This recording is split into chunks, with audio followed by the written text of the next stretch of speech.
Ultimate Fighting Championship. The UFC is home to some of the greatest fighters to ever step foot on the canvas. These fighters are cherished for their warrior mentality and ability. The glory and the feeling of standing over a broken and defeated opponent is one that only a few will come to know. Two men stepping into the octagon.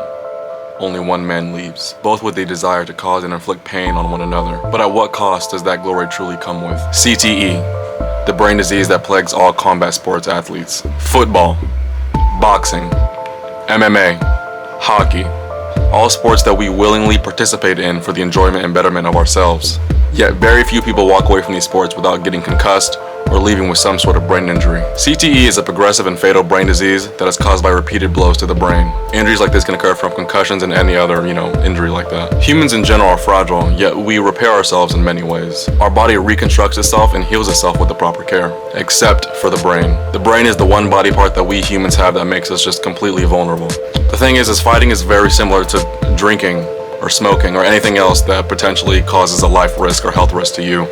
But yet, there's a chance that we may live, so people still choose to say, F it and go ahead. All these things humans choose to participate in willingly, knowing that it could eventually lead to their end. The brain is just simply too complex to bring back what was lost. Nerves that are severed die, and neurons can no longer fire and meet the connections that they normally would make. At this point, the brain cannot relay the correct information nor give the correct instructions to the body. CTE was first discovered in the NFL football player Mike Webster at the age of 50 after he suffered a heart attack. Although the heart attack was the main cause, Dr. Bennett Amalu would discover through autopsy that Webster's brain not only had severe damage, but showed signs of something that hadn't been seen yet up until that point in modern science. Webster's brain showed deposits of a protein called tau. Tau and other proteins were in places that they shouldn't have been, and in quantities that were above average to normal humans. This disease causes terrible symptoms like intense headaches, short and long-term memory loss, changes in behavior and development of bipolar disorders, impaired judgment, anxiety, depression, aggression, impulse control problems, sometimes PTSD, and eventually to dementia, which basically just causes someone to lose themselves and become a shell of who they truly were. All of these symptoms are things that humans would easily mistake for something else, on top of the fact that a doctor cannot even diagnose you for CTE until after you pass, due to the fact that the brain must be under a microscope to determine if the brain is indeed a CTE case. This disease does not show on any other scans. In early February of 2023 at Boston University, researchers would perform a trial on past NFL players' brains. In total, 376 brains were autopsied, and out of those, 345 came back with test-positive symptoms. This percentage-wise comes out to about 91%. But yet, if you think about it rationally, if these guys all have damage to their brain with padding, what would make people think that the other league's athletes don't also have these problems? In the UFC, men are hit with elbows, knees, punches, and full-force bones. This is only becoming more evident now in the MMA world due to the fact that MMA professionally is very young, only starting in around 1993. Therefore, there hasn't been the same amount of dedicated time and research and money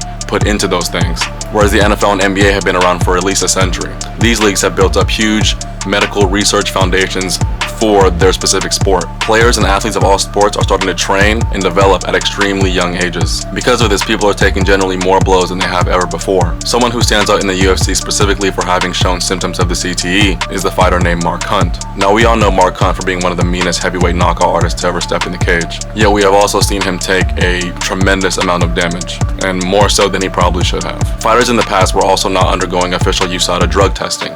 Due to this, many fighters were putting others at risk. Vitor Belfort is the poster boy for steroids in the UFC, for example. Either way, Mark Hunt would be matched up against the big Brock Lesnar.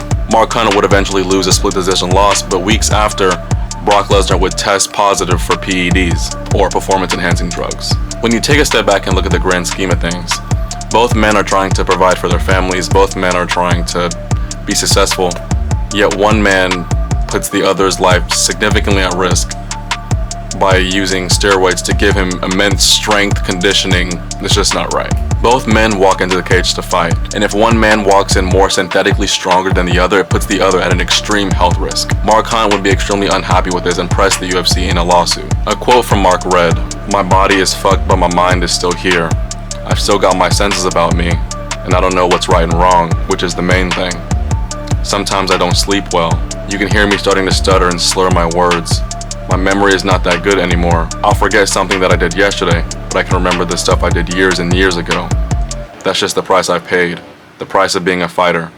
but I fought a lot of drug cheats and copped a lot of punishment from guys who were cheating, and that's not right. There is no pension that the UFC gives, and they do not provide for their fighters after retirement, while being a $12 billion company. Whereas leagues like the NBA and NFL provide significant benefits and pensions to all retired athletes who meet their contracts. Once a fighter is done fighting, if they didn't become a superstar or got hurt and couldn't fight again, they could end up in horrible predicaments, left broken and unable to pay the high cost of being a fighter. Only the top percentiles of fighters bring in significant income. Fighters like Adesanya, John Jones, or Conor McGregor bring in ranges from $500,000 to millions of dollars. These stars only make this kind of money because of the massive pay-per-view sales that they bring to the company. And if you aren't them, you'll just get the average contractual agreement pay, which is around $10,000 to $30,000. The UFC is also the one sports league that does not split their income evenly with the fighters. Again, the leagues like the NBA and the NFL split their income between company and athletes 50-50, whereas the UFC is only giving its fighters around 16 to 20% of its revenue. And Dana White also makes $20 million a year. So yeah. The UFC does cover immediate fight-related injuries, but what about the injuries that they cannot see?